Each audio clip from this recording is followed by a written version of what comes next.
And now for your listening pleasure, here's Polizzi and Rose, covering the week of media, marketing, and digital content news. This Old Marketing. Take it away, boys.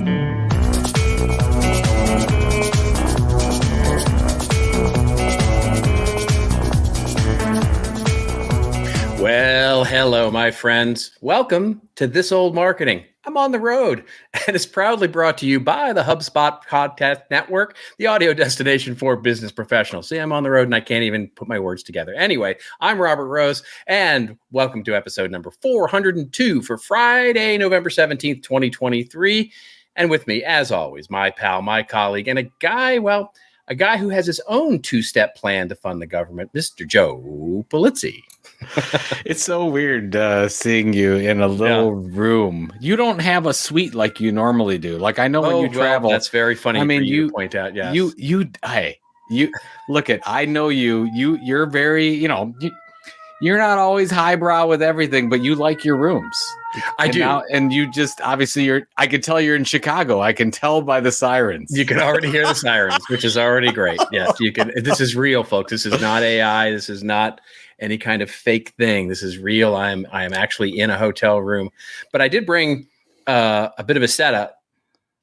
So hopefully I look nice for my. You look fantastic. I like the orange glow. Yeah. It's working. Yeah, it's good. But yeah, it's been a long time since you've been traveling and had to do remote things. So and truly, I haven't done a remote show since I think spring. I want to say sometime in March or April. I did one from a hotel room or a conference or something. Because most of the time, what we do is we'll just schedule it earlier in the week if you or I are going to be out. It's just easier to do that because we've taken all the stuff and you never know about the Wi-Fi. I mean, right now you've got to. I mean, you're fine, but in 2 seconds you don't jinx it. Don't jinx it with anything. This is like we're sitting on pins and needles here with Hilton Honors connection. So. Oh, hey, well, I don't want to mess anything up. Hilton Honor, that's a good connection. It's a good connection. It's not like you're Mint Mobile. This episode brought to you by Hilton. Whatever. So, hey, congratulations. Your Cowboys had a very strong week. Well, we both of our teams had very strong weeks. Yes, yours in the sort of heart attack kids comeback over a very strong competitor. Mine a demolishing of a very weak competitor. So. Yeah. So for those people that weren't paying attention this weekend, the Cleveland Browns went down 14-0 5 minutes into the game. Yeah. And so what I really think that Deshaun Watson, our quarterback, should do is not play the first two series. Just don't play and come because he had a great second half, 14 for 14. Excellent. Was wonderful, but not so good. He's had two first passes. 2 first passes of the year. I don't think it's ever been done in the NFL have gone pick six. Once against the Steelers and once against the Ravens. That's very hard to do. Well, not just an interception. Watson. It is Deshaun Watson, and I warned you. I warned you. Especially when Josh Dobbs, who was our backup for a brief period of time, is doing well at Minnesota. That kid is that story. It might be my favorite story from the season this year. I mean, he just comes in, doesn't even know the playbook, comes in for the Minnesota Vikings. They trade for him, right? Yeah. They before the trading deadline. That's right. And he's almost perfect from a QBR standpoint. And he is literally the smartest person in the NFL. He's smarter than Myles Garrett. I mean, it's incredible. It's incredible what he was able to do. I mean, he didn't even know all the names of the players on his team. I mean, it's crazy. He was literally there one day. He had gotten there one day. They went to do and he wasn't going to play, of course. And then their backup quarterback got hurt and he came in basically won. And then this last week he won again. I mean, it's quite amazing, this story there. Yeah. Could it, no, I don't want to jinx it, but I'm going to put it out there because it needs to be put out into the world. It's a possibility that our two teams could meet in the playoffs. And by playoffs, I mean the big Super Bowl. Yeah. The big Super Bowl. Yeah. Look, I just want to make the playoffs. That's all. Like your goals are much higher. You've been there relatively recently. It's been a long time for us. We just like to stay we're one and done healthy. very many times. That's the trope about the Cowboys is that's one and done for always. So but it's good. It's good for 9 games in. We're 6-3. We're playing the Steelers this weekend. Life is good right now. I'm sure, whatever happens. It's because I predicted 6-11. 9 and you predicted 6-9. Oh, for the rest of last whatever, whatever it was, it wasn't good. So we'll see. We'll see where that goes. We're there. Yeah. So anything else going on in your? Because I haven't talked to you because we did the special episode. It's been a little while since we did our little special episode of Blossom. Other than getting ready for this trip, this trip is a bit of a squeeze for me because which is a good thing because I'm fitting in 2 client engagements into 1 week. So it's a bit of a planes, trains, and automobiles kind of trip. But other than that, it's been a good 2 weeks for sure. Ready for Thanksgiving. That's right. The one thing I will say, because I'm going to see it this week, I'm going to see Marvels.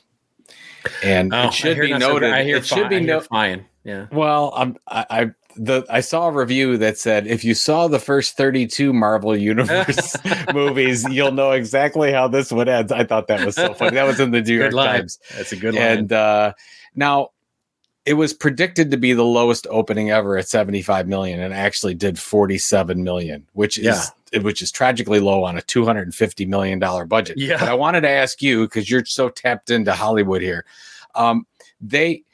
they didn't get, because of the writer's strike, which I know we're going to talk about in a little bit. They weren't able to promote it. Do you think that the promotion had something to do with it, or do you think that this thing would have been a flop regardless? Well, it would have been a flop regardless, but it would not have been as big a flop. Yeah, it would have. There is Marvel fatigue right now. There's no doubt about it. There's Marvel fatigue, and they have not done themselves any favors by putting out mediocre product. Yeah. So there's that, which would have been challenging in any situation. But then the real challenge was, and by the way, they're not the only one. There's so many shows that are on right now that people just don't even know that they're out there, that they're just because. You're talking about the shows on Disney Plus?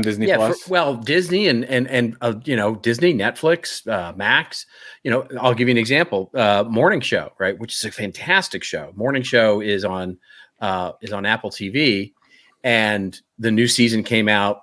I want to say 3 or 4 weeks ago. Okay, but they couldn't promote it at all, and nobody even realizes that it's out. It's just and it's I didn't know because of it. Yeah, I had no idea. Yeah, so there's all these shows that came out on streaming that nobody, and because there's nobody chatting them up. They're not hitting the chat shows, and they're not hitting the, they're not promoting them, and that'll change now. Obviously, that they've settled the strike, but yeah, we're going to feel the effects of this for some time, and like we talked about on this show, we'll really feel the effects of this come February, March next year, when all of those shows that would have normally come out then are like, yeah, we're still working, and maybe we'll get it done for summer, maybe for fall of 24, and then we're going to have a big glut in fall of 24.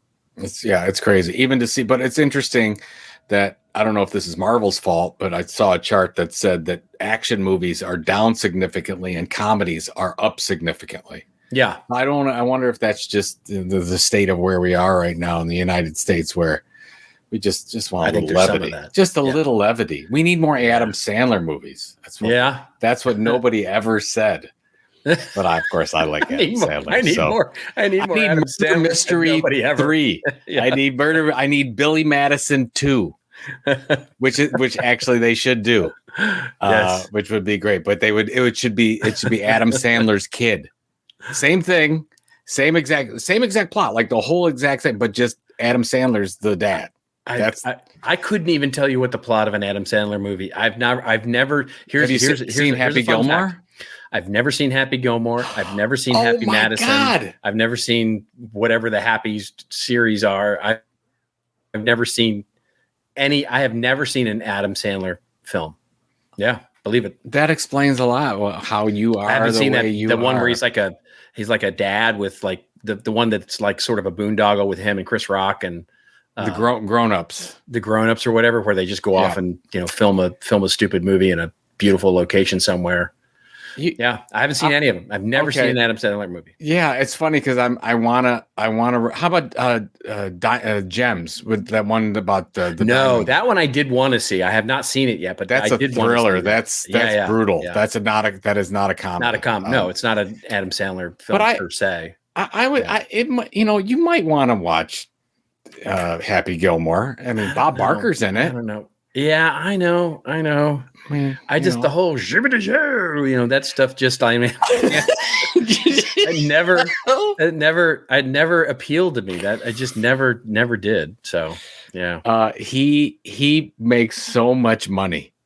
Oh my God! It's the deal that he has with Netflix is ridiculous. He did some 20 picture deal, and the mystery one that he did with Jennifer Aniston 1 and 2, like they were total hits. And by the way, he's a genius in the sense that look at all of his movies and where they're shot. It's like, oh, we're in Barbados or Hawaii or, the beautiful, Fiji, or, they're always in, or a beautiful mountain cabin up in the Rockies. They're always in gorgeous vacation locations wherever he is. Because he's smart. Okay, so before we go on, we're going to go on with the show, but I have a request for the audience. Oh, please send Robert. I guess you're not on X, so it's got to be on Threads or whatever, or maybe LinkedIn. Recommend your favorite Adam Sandler movie. Threads to Robert. Threads, yeah, for sure. And I'll make my recommendation. So go ahead and send it to Robert, and then he can make his choice. He's going to watch one Adam Sandler movie based on your recommendation. My recommendation is you don't mess with the Zohan. And I guarantee you will like parts of it. All right. Well, I'll tell you what, whichever one gets the most recommendations, I will watch prior to the end of the year, and then I will report back to this audience. Excellent. Wonderful. Yeah. I want to see this. We'll watch it. We'll watch it. We'll do a critique of it on This Old Marketing, and we'll watch it live. Can we do that? Is that a copyright issue? Maybe not anymore. That's a good show. That'll be a good show.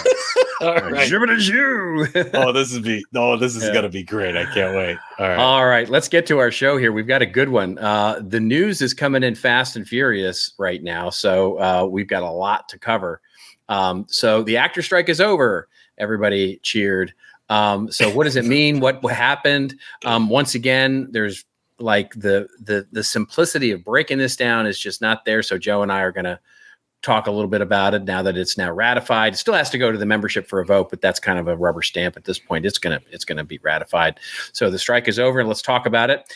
Then we'll talk about how OpenAI has announced custom GPTs, basically build your own GPT.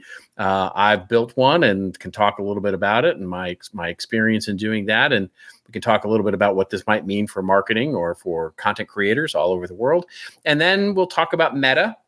And Meta has now come out with AI policies with regards to political advertising, saying basically they have to disclose their use of AI. And we'll talk about what a ridiculous piece of nonsense that is. And then we'll pair that with new legislation that may be coming up that basically talks about deep fakes and how AI is getting misused by, with all sorts of famous cases of this, Tom Hanks and others who have been sort of deep faked, and what that might mean. And then if we get time, and we will get time, we'll talk about YouTube and how everybody's got a thing right now about deleting ad blockers, and YouTube is cracking down on the ad blockers. And then Joe's got some commentary about ESPN and gambling. I'm going to pose a guess and say he's against it. And then he's got some snappy thoughts on Snap. Yeah. And I have some commentary about a guy that I've never met, but I feel like I know really well, Mark Ritson. Mark Ritson wrote a sort of an editorial about how American marketers need to get their what together. And I have some thoughts on it. So, and I can't wait to get to that. And I would say that I think of any writer on the face of the earth, you've had more of your rants and raves on Mark Ritson probably than anyone. I swear, like every 100 episodes. There's a Mark Ritson, and here it is. It's time. There it is. Yeah, it was due. It was only a matter of time. My commentary may surprise you a little bit. Though, I'm waiting. I'm waiting for that. All right, Mr. Ritson. All right. Well, let's get to our first story, shall we? And yay, the actor strike is over. And everybody breathed a sigh of relief. Thank goodness. Oh my God, it was keeping everybody up at night and all of that. The article that we'll link to in the show notes, of course, is from Entertainment Weekly, although of course, everybody and their dog is reporting on it. So you can find it everywhere. But basically, just to be able to really cover the news, the actor strike is finally over. Here's what's in the new SAG-AFTRA contract. The deal with the Alliance of Motion Picture and Television Producers, says the article, secured big wins for actors, including higher wages, streaming bonuses, and protections of artificial intelligence. After 118 days, the Hollywood actor strike has officially concluded, and now we have a better idea of what the members of SAG-AFTRA have won in the union's new minimum contract agreement. The SAG-AFTRA National Board voted Friday to approve the contract with an 86% approval vote, and up next, the contract will go to membership for ratification. Speaking at a press conference on Friday, Union President Fran Drescher, and no, I will not do a Fran Drescher impression, and National Executive Director, I can't, no. Not gonna go there. Not gonna do that. Is basically said they revealed some details about the new contract, which basically in their press conference they said, we're awesome, we're amazing, aren't we the best? Aren't we awesome? Blah blah blah, and everybody went home. So, what do you think? So, I've spent some time. I actually read the agreement, and I can break it down. I can do that first if you like, why don't you go ahead and do that? Because I did not go as deep into it as you did. So what do you got? Yeah, so basically, very much like I did with the writers' strike, I went through the actual agreement and then went back and looked at what they asked for versus what they got. And I'll just cover three really quickly here, and then the one we can really talk about is the AI one because it's the biggest and most interesting. And I think probably what was sort of at the source of the sticking, I'm going to guess that was what was at the source of the sticking point, but it might've been the streaming revenue share as well. So anyway, so money, just very much like the writers, they compromised. They wanted basically 19% over 3 years, 11%, 4% in year 1, year 2, year 3. What they got was 7, 4, and 3.5. So they got 14.5%. They agreed to that. Basically, interestingly, I thought it was funny actually that in July, the studios offered 5, 5, and 3.5. So they basically since July, they were able to get it up to 7 instead of 5 in the first year. So bully for them. Amazing. That's great. Then with AI, the most interesting thing. Well, maybe here let me cover the revenue sharing first because that's probably the other big sticking point, which is they wanted very much like the writers to get the big revenue share with streaming and the data. And of course, as we predicted on this show, as I've been saying all along, that's the one bridge that the producers are just neither the streaming networks or the producers, they're not going to go there. They're just not going to go there. And they didn't. They basically got a very similar kind of bonus that the writers got, which basically goes up. It's around, call it 30% or something like that, from like $8,500 to $9,000 for a half-hour episode, and basically up to $12,000 for an hour episode. And what they did, which the most interesting part, is that 75% of that increase in their bonus on streaming. And by the way, this is only if the thing goes viral, like if a show goes completely viral and and gets the whatever it is, 25% of the views over 90 days or something, crazy big number. They're getting 75% of that's going to go to the performers of that show.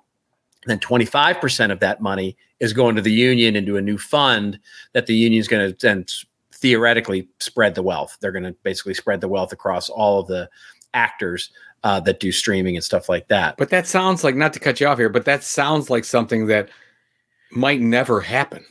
Here's what I would say is this: if I was a union member, I'd be annoyed at that because basically that's I know that's the union's stance on that is that they're going to be like, well, we're trying to share the wealth with the entire union base, but basically that's the union, I think, kind of enriching themselves a little bit, because how often will that money be paid out? How, to whom, what are the requirements going to be? There's a lot to figure out there. And so it's a little funky in my view, but it probably happened 3 times in the last 3 years. What the 25% over 4 weeks? That's a really hard number to hit. Yeah. So I think that, and I'm getting that number ridiculous. Wrong. It's just basically it needs to go viral. Okay. It needs to be like it literally needs to be like, the big Korean show that was so huge. I mean, it needs to be that level of, Sure. like a huge hit, like just undeniably it's a huge hit. And then lastly, and the AI stuff, this is the most interesting part of this. And they break it down, and they actually break down 3 levels of performers here. So they call them employed digital replicas. So that's where like Harrison Ford does, like a deep fake of himself younger. He's physically there. His digital twin. Correct. Yeah. But they physically, and they put CGI and AI over it to basically get him to look, 30 years younger or whatever. Yeah. Then there's the independent replica, which is basically, like Mark Hamill is not in the new Star Wars series, but they used AI to put him in, right? To put him in some new series. Then there's what they call the synthetic performer, which is basically doesn't resemble any human on Earth, but they just make up an actor. They just create an actor from scratch using AI. With all of those, with those categories, basically, with the exception of the synthetic one where they don't need permission because they're obviously just creating something, basically all the union got was you need to go get permission, right? You need to this needs to be part of the contract agreement between you and the actor, the performer. Okay. In other words, if they want to do it, the producers have to put it into the contract and they have to agree to it. And it can be anything. They didn't limit it. Like if they basically in their contract, they say, well, we're going to use this for sequels. We're going to use this for other things. They can do that. They didn't get any limitations on what they can ask for. They just have to ask for it, and the actor has to agree. And then for synthetic performers, they don't have to do anything really other than basically in good faith, as the contract says, go to the union, go, well, do you have a human who could do this? And it's like, no, they're not going to do that. They're just not going to do that. And so basically they just have to go get permission. And so they can use whatever they want to do.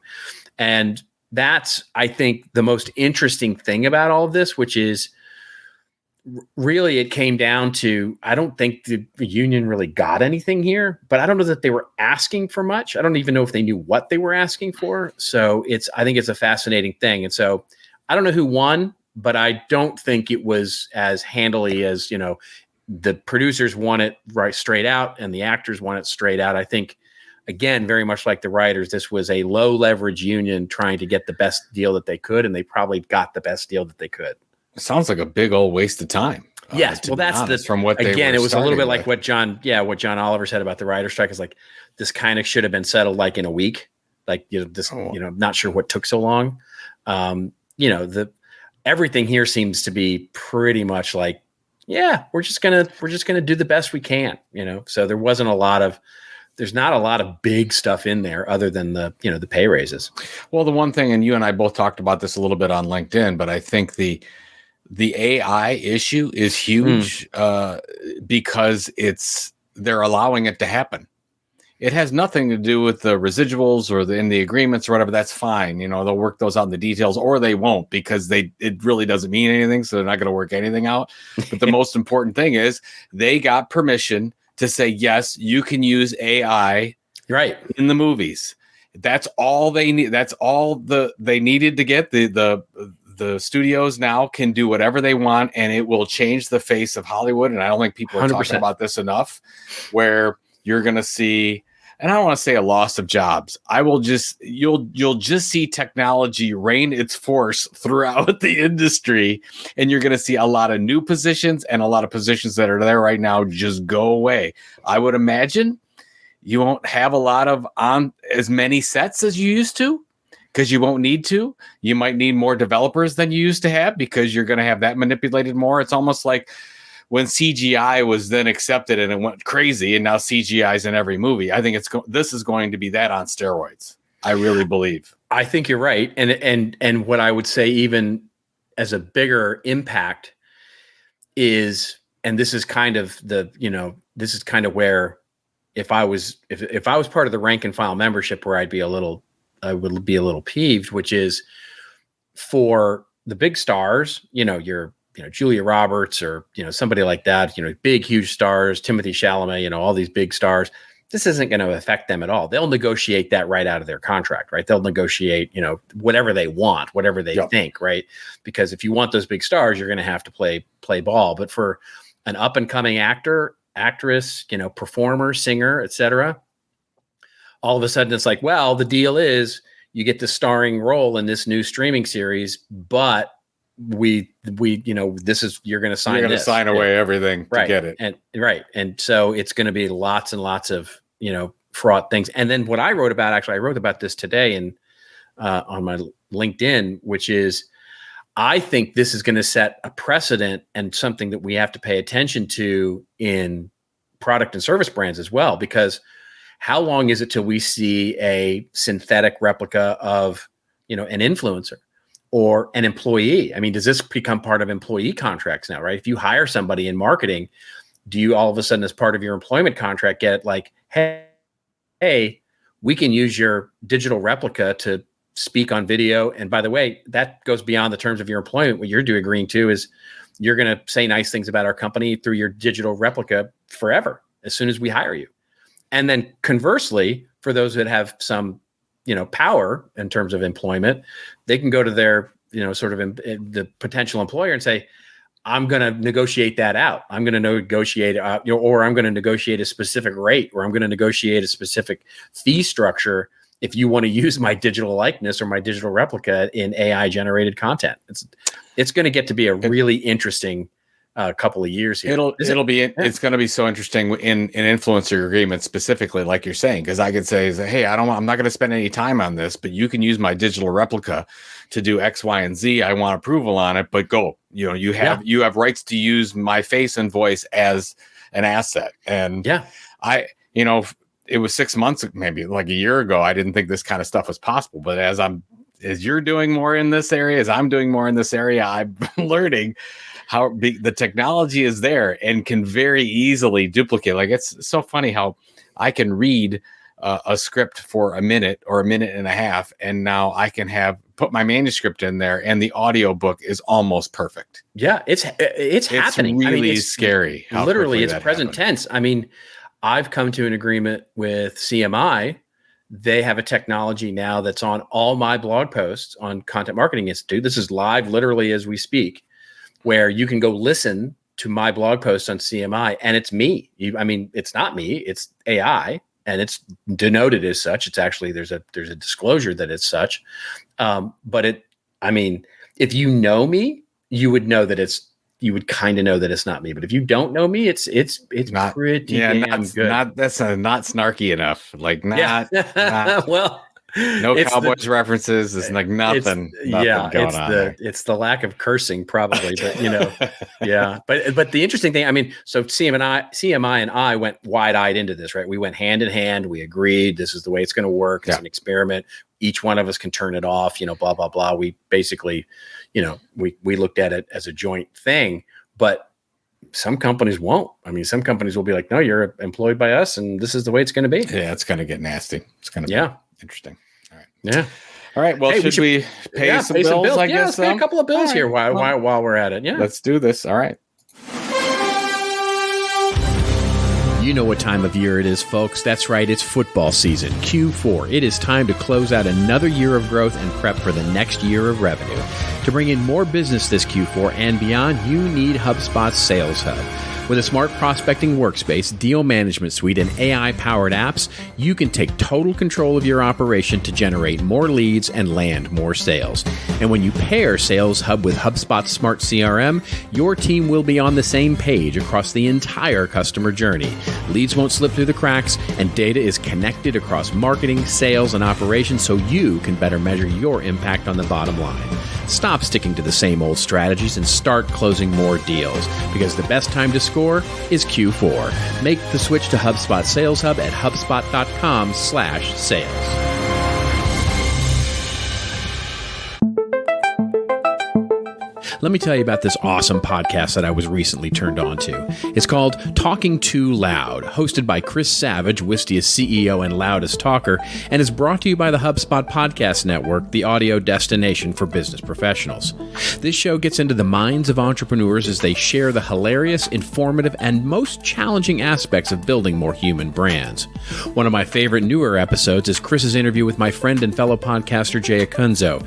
Together, he and Chris talk about how people can really be more heartfelt, incorporate more candor, and pull their little life moments into their brand and messaging. Check it out, won't you? It's Talking Too Loud, and you can find it wherever you catch your favorite pods. Yeah, great.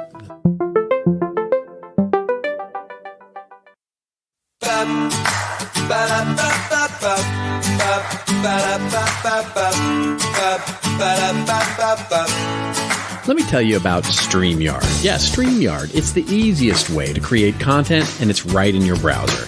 You can multi-stream to your social media platforms, host a weekly show with special guests, create webinars, record podcasts with local recordings, create videos, and so much more. I mean, you might even start a show with your friend, and 10 years later, here you are still doing the same darn thing.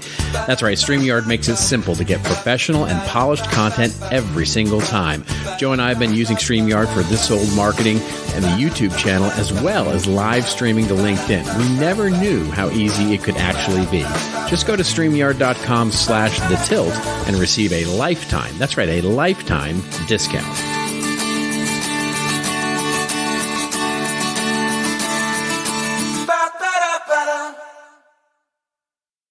I always have to wait for that last thing because I want to hear the ba-ba-da. If only people could want that. For some reason, that StreamYard ad, you and I are just digging it. Yeah. When I heard that song, I was like, I got to use this. I love it. It's much better than me just talking through. Yeah. Here's another This Old Marketing advertisement from Joe Pulizzi. Hopefully the sponsors appreciate it. The audio brand, little extra that Robert Rose puts into this. You recorded all three of those while you were watching the Cowboys game, which I thought took a lot of talent. Yeah, I mean the whole multitasking thing is a thing. That's right. It's a passion, really. It's amazing. It's truly a passion. You're amazing. All right. All right. Let's move on to our next story here, which is now OpenAI announcing that custom GPTs are here. This article coming to us courtesy of The Verge. But really, it was the developers conference, OpenAI's first ever developers conference. And the article opens up by saying the GPT platform is a no-code way to make custom AI agents for all sorts of tasks. And it's available exclusively for ChatGPT Plus subscribers. That's not an ad at all. Okay. The article opens by saying, with the release of ChatGPT 1 year ago, OpenAI introduced the world to the idea of an AI chatbot that can seemingly do anything. Now the company is releasing a platform for making custom versions of ChatGPT for specific use cases. No coding required. In the coming weeks, these AI agents, which OpenAI is calling GPTs, will be accessible through the GPT store. Details about how the store will look and work are scarce for now, but OpenAI is promising to eventually pay creators for an unspecified amount based on how much their GPTs are used. They'll be available to paying ChatGPT Plus subscribers and OpenAI enterprise customers who can make internal-only GPTs for their employees. This was announced at OpenAI's first developers conference. That was the big news coming out of the event. There was a couple of other announcements that they had, the 100 million, I think, weekly now users of ChatGPT, which is unbelievable. Jeez. Yeah. But yeah, what do you think? I've played around with it. I've built 2 so far, but what do you think? Well, there were a number of developers out there when this was released that just audibly gasped, and you could hear it around the world. They were working on all these things, and oh my God, they just opened this up to everybody. Frankly, brilliant from a I can't even imagine how many more subscribers that they're going to get off of this, because you need to get the premium version to do all these things. Absolutely amazing, and we're talking about this like it's no big deal, which is. I keep looking at like, what am I going to feel like in 12 months when all these custom GPTs, first of all, the fact that they're calling them GPTs is this right into OpenAI and Microsoft's arms. Everybody's just giving it a big old hug. I'm continually amazed by what they're able to do from a marketing standpoint. And I'm continually scared for the rest of my life and the future of the world because I don't know what's going to happen. Yeah. So sorry to be negative about it, but No. It's nuts. Well, you were playing with it because you've created a new language. I did. Yours. Well, I didn't create a new language. I basically provide. So, okay, here's the story. Basically, I wanted to get into this right away. And so I got in, and it took me a few days before I got access to it. And then immediately started trying to build. And my first intention was to build what I was going to roughly call a content marketing companion, right? So I was going to upload all the books, experiences, my newest book, all the scripts from my class, there's a lot there. There's, 12 hours worth of scripts, and basically create a custom knowledge base for answering content marketing strategy questions, right? So and look at it. Well, there's bugs, there's outages, if you go into the dev thing, it's like, the documentation says you can upload up to, 25 documents, but you can't because it fails anytime after 10 documents. They also say that you can upload really long documents, like really super, like 10 megabyte or 25 megabyte text files. You can do that, but the problem then is that it makes the ensuing GPT really slow. And so there's all sorts of weird things with it. So I got a little frustrated with it. And honestly, I'm going to wait until they sort of work out some of these bugs to sort of finish what I was doing with it.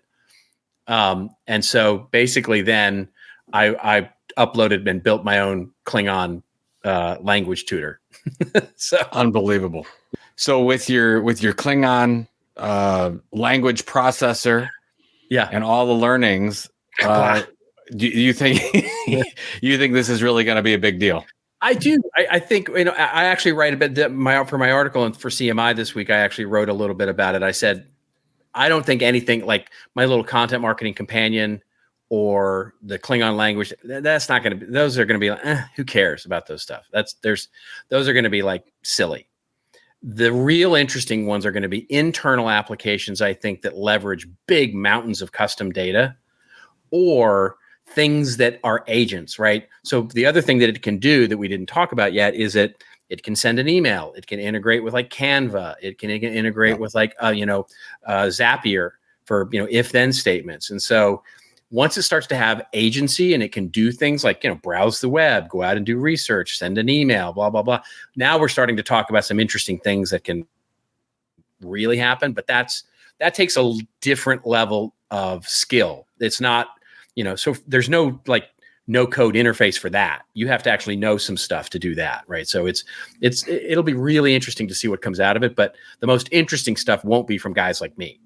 Yeah, I think you're right on the internal standpoint. And just think about the amount of wisdom that's lost when you lose some employees or they move on or whatever.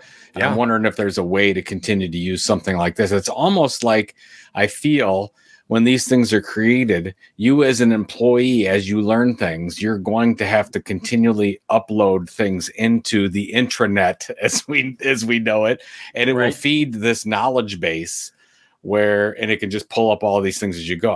I can't even imagine the applications for this. As I know that, well, that's ultimately the point of my article, which is we don't know yet. We don't even know what's possible yet, because somebody's going to come along that's super creative and do some really interesting things with this stuff. So it's going to be truly be fascinating. Now here we go. Yeah. So this episode's already going to be the most screwed up time that we've ever seen in marketing. And how exciting is it? It's so exciting. I can't wait. Wonderful. All right, let's move on to our next story here, which is also about AI, and it comes to us courtesy of NBC, WANBC. Yeah. Basically, NBC News. The headline here is that Meta now will require political advertisers to disclose when they use AI. Starting next year, that's of course an election year here in the U.S., advertisers on Facebook and Instagram will have to say during the buying process whether they're going to use media that was digitally created or altered. Meta said Wednesday it would begin forcing political advertisers to disclose whether they used altered or digitally created media, such as deepfake videos of a candidate. as the tech industry braces for a wave of video and images. I'm just sorry that they said that with a straight face, which is so amazing to me. Anyway, whether videos of a candidate as the tech industry braces for the wave of video, images, and audio made with artificial intelligence ahead of the 2024 election. Meta, which owns Facebook and Instagram, said in a blog post that it would require advertisers to disclose during the ad buying process whenever a social issue, electoral, or political ad contains a photorealistic image or video or realistic sounding audio that was digitally created or altered. So, yeah, I definitely have a take on this. What do you think? Well, I think that will be on almost every ad, and we'll get used to it like we get used to accept all cookies. Sure. Right. So that's going to happen. We were talking like the about actors, right? It's like it's like all they said is you got to get permission. It's like this is actually very similar to our conversation on the actor strike. Yeah. It's not the fact. Okay, we look at it on the surface and we say this is really good that Meta is doing this. This is a good thing. We need to make sure that people are aware that this is being done. But the big story is they're allowing it. That's right. They're absolutely allowing it, and that means it's just going to go absolutely crazy nuts where you're going to see it everywhere because they're not going to ban its use. And I'm not saying, and I don't know what the right answer is. I'm assuming this may be close to the right answer. But again, you're just going to say, okay, more of the same, more approval. And here every week as we cover these AI stories, again, this is approved, this is approved, this is approved. And we are going to get to a point where it's 95, 96, 97% manipulated content. Yep. Or AI influenced content. I don't want to say manipulated, but I don't know. It's right. As I'm reading the rules, if I'm one of the political campaigns and I want to deep fake a video of my opponent riding on a unicorn, drinking liquor, basically doing very untoward things to everybody, that's okay. Well, is it? I mean, doesn't that as long as I disclose it, as long as I go, yeah, this is deep. Well, yeah. It says okay. It said the advertising policy will apply to situations such as depicting a real person as saying or doing something they did not say or do. That is banned. But if they're in a crazy situation, maybe that I don't know. Is that borderline? Think of all the political ads you've seen in your lifetime, right? They're actually them saying things, but they pull it out of context and they pull it, they pull one sentence from a speech and then they put weird images behind you and stuff like that. It's easy enough to take a speech out of context or reorder the sentences in a way that basically, could get around and the other thing is like, or what, right? In other words, if they do it, because later on the article, basically says, well, if they do it repeatedly, they might be banned from the platform. It's like, okay. Yeah, I'm sure they will. They're just going to keep poking at it. It's okay. Exactly. That one got rejected. Let's try this version. Okay, that one got rejected. Let's try that. Oh, this one worked. Okay, more like that. Right. Well, they're not even saying that. It's just like if you don't disclose it, right? If you do an ad that was digitally altered and then you get caught, then it's like, okay, well, then I guess you have one strike, right? And then what happens, right? Well, then you have two strikes, then you have three. How many strikes until the article's very unclear about what actually happens. It's Meta. You get unlimited strikes. Exactly. Right? Yeah. Zuckerberg gives unlimited, whatever. He got unlimited. It's going to get this election season is going to be insane. I don't want to be in the country for this. I think I should go somewhere else. I should go somewhere. I really do. I would like to say the full 6-month period before the election, but I have to be realistic. That's not going to happen. I'm going to be in summer in Northeast Ohio, so I have to deal with this. But October, November, I think I'm going to be away. We might have to. This old marketing might go on hiatus for a while. All right. Recording on weird time zones. Well, there's hope. There is hope for you, my friend. All right. Because the next story that we can cover really quickly here comes to us courtesy of the Wall Street Journal. And it says basically, can Congress save Mr. Beast and Tom Hanks from AI deepfakes? The dangers to both movie stars and ordinary people are growing as AI-fueled deepfake technology becomes more readily available, say the experts. Some TikTok users recently encountered an ad, the article opens up and says, which the YouTube star known as Mr. Beast, your favorite, appeared to offer 10,000 new iPhones for just $2 each. The deal sounded too good to be true, and it was. Mr. Beast last month joined film star Tom Hanks and CBS anchor Gayle King and a growing cohort of celebrities who say scammers have made unauthorized use of their likenesses in convincing AI-generated deepfakes, ads hawking phones, fake dental plans, and dubious weight loss solutions. Are social media platforms ready to handle the rise of AI deepfakes? Well, this is a serious problem, wrote Mr. Beast. I love how there's no punctuation in Mr. Beast. It's just Mr. Beast. It's just Mr. Beast, whose real name is Jimmy Donaldson. The period's unnecessary. I guess so. Yes. I guess so. So maybe there's legislation coming. Maybe they're going to pull out legislation in our very functional Congress at the moment here, which can't even decide if they're going to keep the government open. But yet, maybe they'll do legislation. Are we hopeful? I didn't even want to cover this. Specifically because as we are communicating, the government is about to shut down again. They just keep kicking the can down the road as they have done. They can't get a budget. So there's no way that they're going to get enough votes or focus on this issue for anything to happen. Certainly not in the next year, I would think. Yeah. I really think that it comes down to Microsoft, Meta, Apple, TikTok. God help us all. $29 billion TikTok made this last quarter. Did you see that? I did. Yeah. I did. Joe is sad, ladies and gentlemen. Joe is sad. They're the best algorithm in the business. Nobody will deny it. I think all those big private multi-billion-dollar companies have to get to a point and say everything's got to be a verified account. Yeah, everything has to be a verified account. And if you will fix a lot, if you force verified accounts, you will also fix the minor issue. If you get verified accounts where you have to have a government ID. I mean, I know it still can be bypassed, but it's a lot more difficult if you say everyone has to have a government ID, another form of identification to get an account. It's going to be very hard for this whole Tom Hanks thing. I don't know if that would have been, somebody can take Tom_Hanks, but it won't have the blue check mark. It won't you can buy that stuff right now. Right. So let's get beyond that. Make verification on the platform just a thing. If that means that all those platforms are paid now, then they're paid. Yeah, that's right. And that's the price of doing. But we knew we were going to head this direction anyways, and here we're at the time that has to happen, just for safety purposes. Yeah, yeah. So there we go. Well, there you go. All right. Last story before we get to our rants and raves section, everybody, and it is about YouTube, and it's not about AI. So let's love that for a moment. How did this story get through? Yeah. This is Joe's story. Yeah. Anyway, it comes courtesy of Morning Brew. And the story is that YouTube has everyone frantically deleting their ad blockers. YouTube is expanding its use of technology that detects ad blockers. I'm going to bet you that's AI at its core. Anyway, one privacy advocate calls it spyware. Basically, the article opens up by saying, following YouTube's global crackdown on ad blockers, users are uninstalling the programs like they're using the Splitwise app after a particularly harrowing bachelorette party. But he was really, who's the writer on this thing? It's Cassandra. No, okay. Cassandra's very particularly. Anyway, the company started restricting ad blockers earlier this year as a small experiment.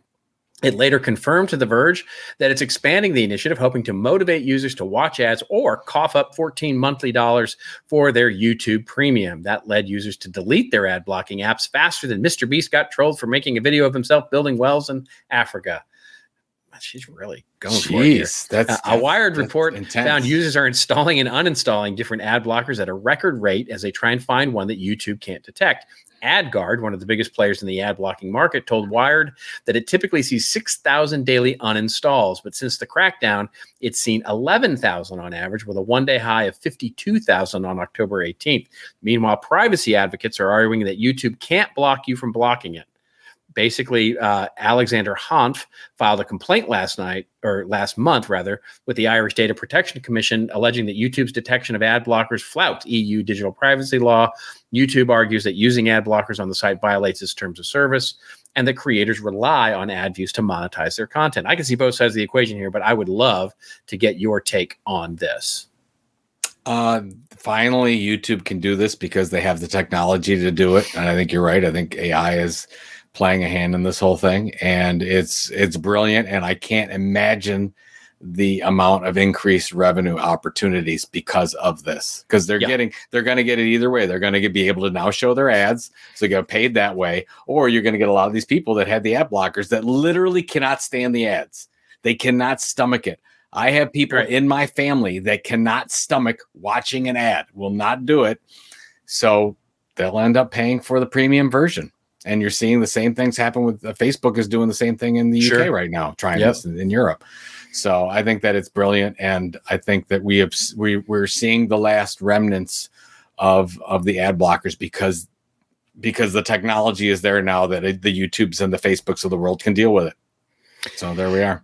Yeah, I think they finally caught up. Basically, they have finally caught up, and this is. And by the way, this is not so it's here at YouTube, but it's coming to coming soon to a platform near all your platforms, right? Where you're using. You better just get ready to pay the piper. Yeah. Nothing we can do about it. And by the way, I don't have a problem with it. It's YouTube's business model. It's their if you're on YouTube's platform, it's their prerogative to do whatever they want to. You honestly can't complain about it. No, if you want creators to have independent voices and you want to have the ability to, that's the way they make their living, right? It's the, going back to your Mr. Beast, that's it, right? That's the way Mr. Beast makes his dough is, I mean, correct me if I'm wrong, but my understanding is that his YouTube channel is how he makes his living. Initially, for the first many years, that was the way. And now he's making most of his money on Feastables, I believe, his candy bar line. Oh, gotcha. Okay. All right. So there you go. Yeah. I mean, that's what we want creators to do, right? If you're going to start on rented land, you got to figure out a way to create assets off the YouTubes and the Metas of the world. And Mr. Beast has done a great job at that. But you're right. I mean, he initially and still does get a hefty paycheck with his 175 million, something like that, followers or subscribers. It's a viable business model. It's an absolutely viable business model. Totally crazy. And if you like independent creators, you need to support it in a way. And so, I know it's distasteful to look at ads and stuff, but it also helps. Well, you can buy Hulu, no ads. Right. Or you can buy anything. You can buy everything, no ads. Right. Yeah. Anything you want to. Right. You do. Yeah. That's the difference too today. You do. Let's say 5 years ago, you didn't have the option. Now you absolutely have the option to buy the premium version, and everybody's happy. Right? That's right. And you're out more money. So, there you go. 100%. All right. Ladies and gentlemen, it's now time for your favorite part of the show. It is our rants and raves section, where Joe and I go off on a little bit of a rant or a little bit of a rave over something that makes us feel like, we've got a 2-step plan for government funding or a 1-step plan for government funding. You think, by the way, quick side note, you think this gets solved before Saturday? I mean, because Saturday's it, right? I mean, you think we're shutting down? I think they got it solved. And I think Hakeem Jeffries is going to bring some Democrats around and give, and totally, by the way, it's sort of a backhanded cooperation. There's like this weird backhanded cooperation where I think he's going to bring some Democrats to vote for this thing and get it passed, despite the protestations of the, sort of the Freedom Caucus or whatever they're called. And it's basically going to put the new speaker in a real hole, because basically the last time that, that this was done, the speaker got fired when he got Democratic support for a bill. So it's a very weird situation. Well, they'll come up with something, but it's going to be a short-term plan that'll get to January or February. Well, that's the two-phase plan or whatever, right? I mean, it's who's the new Speaker of the House? Mike Johnson or something? That's right. So all I saw this week is that Mike Johnson came out that the election was a fraud. Yes. And again came out supporting former President Trump. That's right. So I don't have a lot of faith in that gentleman, because how could you? I know. And no offense to people that like the guy, but I don't get it. I don't get it. That's why. Hey, you can vote for whoever you want. That is true. That is true. But I don't see a lot getting done. All right, you want me to go first? I go first. You can go first. Doesn't matter. I'll go. I got two quick ones. So if you've been paying attention, ESPN Bet is now a thing. It has come into formation from the whole dismantling of Penn National leaving Barstool and now moving over and putting all their $2 billion plus deal into ESPN. So I have two quick comments on this. One is it's going to be incredibly profitable for Penn and ESPN. I believe, I don't know how many hundreds of millions of fantasy sports people that ESPN already has. Those people are probably already on DraftKings or FanDuel or whatever doing their thing, but this is going to work really, really well. So kudos from the business model standpoint, but my heart hurts for the fact that this Disney-owned brand is going to have, and I know they already do, because I think you can, on some Disney cruise ships, I think they do have casinos. Yeah, they do. So it is a thing, but that's different than this. This is going to be a tectonic shift move into getting more young people and more people that don't have the financial means to do this, addicted to gambling. I've been seeing it a lot. It's concerning to me, and I didn't want a company like Disney to get behind it, and here they are. Yeah. I knew this was happening, but this is the official launch of the whole thing. So anyways, my commentary is I'm sad about this, and I really do believe that one of the biggest ongoing issues that we're going to have in the United States is a gambling problem more than anything else that we're dealing with right now. And that's saying something. So that's my first thing. The second thing, I just wanted to give a little two snaps up to Evan Spiegel over at Snap. I read an article in the information that, they've been struggling a little bit. They're trying to find their new mojo, if you will. And he's in the office and he's been making rounds every day, talking to people, saying hi, like in-person rounds. Now, I know he wants to motivate the troops and that's the way he's doing it, but I've been in a lot of corporate environments, and the ones where the CEO goes around and talks to the people always seem to be high performing companies. And I really like the fact that Evan Spiegel is taking the time, even if that's all he did, taking the time to go talk to employees and see how they're doing and get them motivated and say, here we are. And I saw that, and I just had to throw out a big kudos for Evan Spiegel. So I think they're running a pretty good little business over there. I know they like their Pinterest. struggles, I like Snap, and I like Pinterest. Yeah, I really do. They're not. There's not going to be the TikTok and the YouTube. No, they're not going to be these big behemoths. But they're going to be. What's amazing is, and if you have kids, that when people say they message each other, they use Snap. That's right. Like they're not. They're using Snap to do that, and I didn't realize that. They say, "Oh, I'll text you," or text message. All that is Snap. It's not like really text.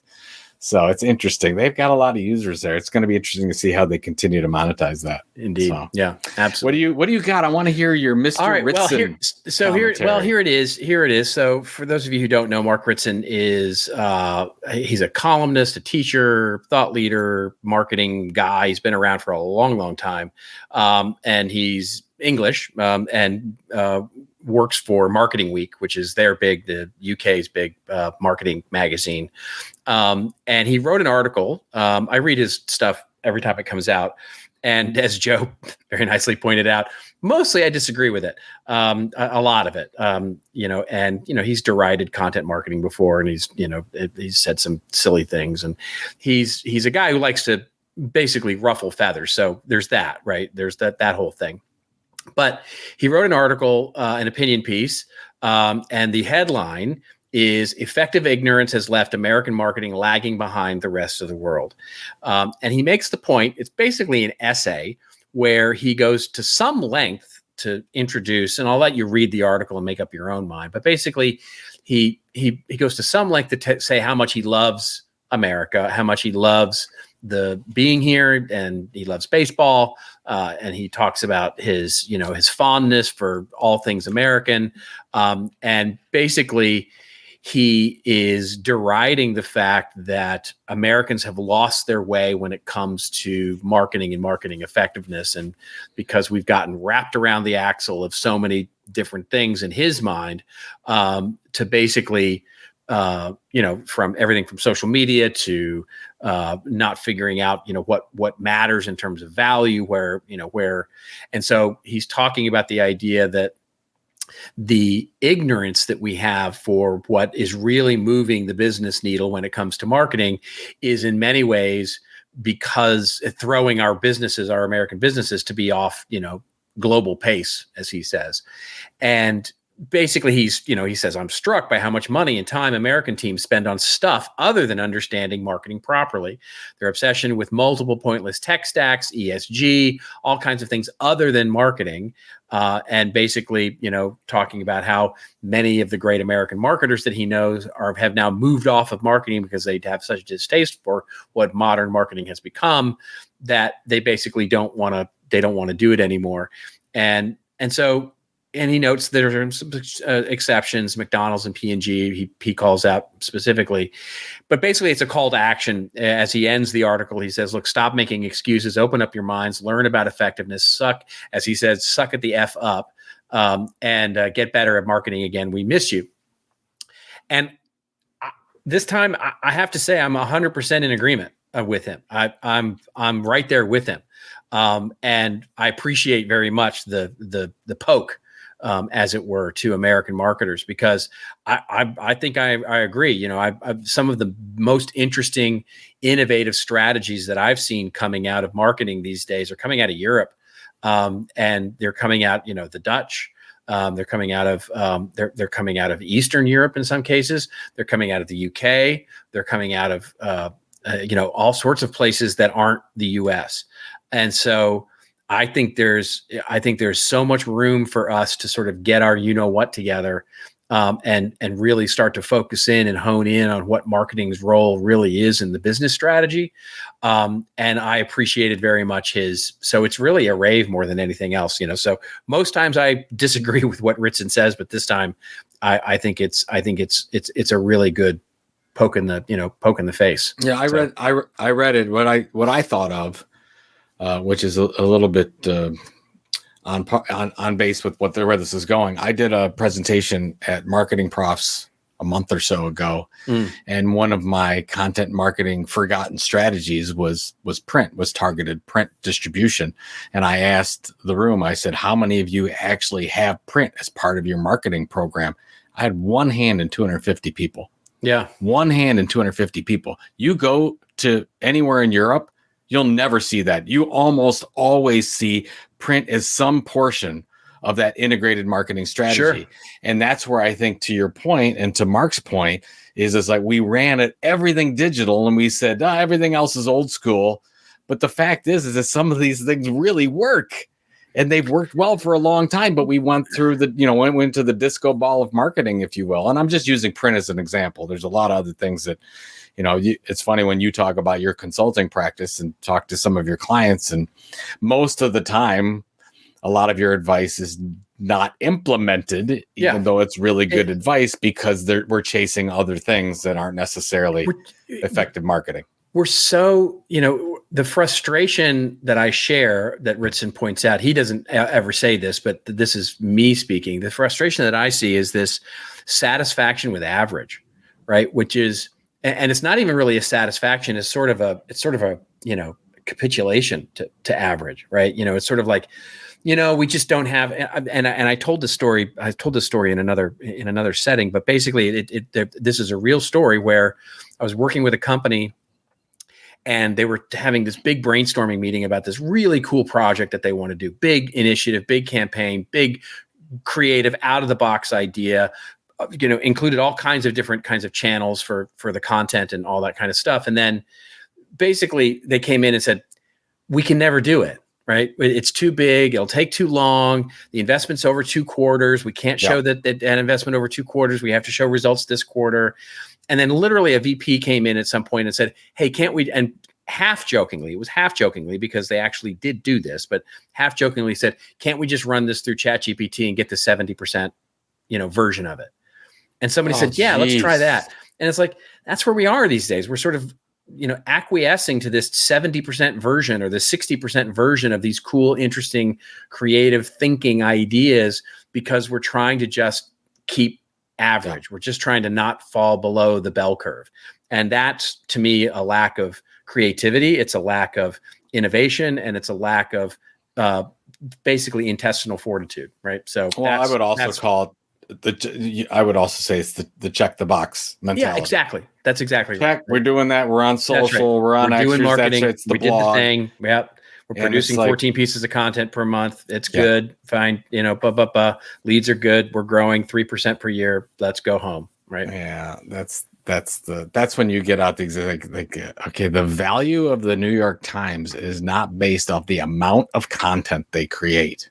That's right. It is in the value of the audience and the relationships with that audience. So anyway, we'll stop. It's nice that you agree with Mr. Ritson. Yeah, there you go. I'm sure he'll say something. I'm sure he'll say something completely ridiculous in the future, and I'll have a chance to disagree with him again. But it was nice to actually. Mark's got a great role because Mark can say whatever he wants in that column. And he loves that. So that's right. Good for Mr. Ritson. That's right. He's well suited for his position. That's exactly right. So I know we'll be recording a little bit early because we got the Thanksgiving U.S. holiday coming up, but we want to wish everyone a happy Thanksgiving. We're very grateful for you as listeners or watchers of our program. Are you doing anything special for Thanksgiving? Well, I will meet a little early next week for you and I to do a show for all of that. But no, this is going to be like the classic, like do nothing, Thanksgiving, where we're just going to stay home. We're just, keeping it really quiet and just have a nice, and then you've got football, time. Obviously. Well, then there's football. Yeah, you always have football. There's always football, which I don't often get to see. I will tell you, it's the one bone I have to pick with my beautiful wife is that this is the one time of year she's like. Every other time of year, she's like, oh, of course, the game's on. Yes, go do your thing, blah, blah, blah, blah, blah. But she likes to eat Thanksgiving dinner at 4:00, and the game's not done at 4:00 typically. Oh, yeah, because it would start at 1:00 your time, right? Sure. She's like, suck it up, Buttercup, right? It's you're going to have Thanksgiving dinner. And what about 5:00 this year? No. It doesn't work that way. So it's, you know the drill. You know how these things work. Yeah, exactly. So, all right. Enjoy and happy Thanksgiving to all. And we'll see you next week. And, we will see you next week. And it's going to be a fantastic week. And so from the road here until we see you next week, just remember, everybody, it is your story to tell. Tell it well. We'll see you next week, Thanksgiving week, on This Old Marketing.